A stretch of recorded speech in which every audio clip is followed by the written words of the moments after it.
এই যে দেখো বন্ধুরা, একটু পরিমাণ মতো একটু নুন দিয়ে দেবো।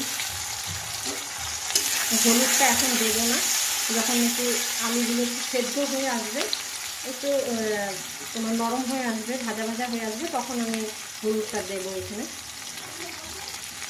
দেখো এই যে ভেন্ডিগুলো এখন এখানে ছেড়ে দেবো। আলুগুলো একটু সেদ্ধ হয়ে এসছে আর একটু লাল লাল হয়ে এসছে, ওই জন্য এখন ছেড়ে দিলাম ভেন্ডিগুলো। হলুদটা আমি এখনও দিইনি, হলুদটা আর পরে দেবো।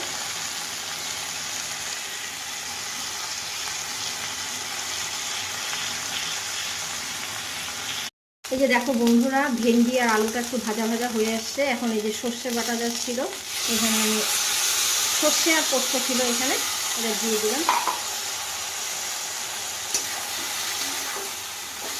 আমি দিয়ে দিলাম, দেখো দিয়ে একটু নাড়াচাড়া দিয়ে একটু পরে জল দেব।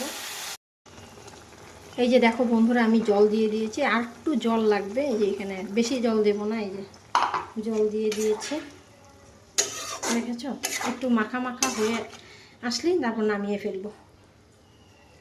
এইভাবে করি আমি, মাঝে মাঝে করি। আমিষের দিন রসুন থেতো করে দিয়ে তারপরে করি, আর যেদিন নিরামিষ সেদিন তো খালি সর্ষে আর পোস্ত দিয়েই করি আর কি। তো আমি যেভাবে করি সেটাই তোমাদের সঙ্গে শেয়ার করলাম। ঠিক আছে বন্ধুরা, ভিডিওটা ভালো লাগলে লাইক কমেন্ট শেয়ার করে দিও।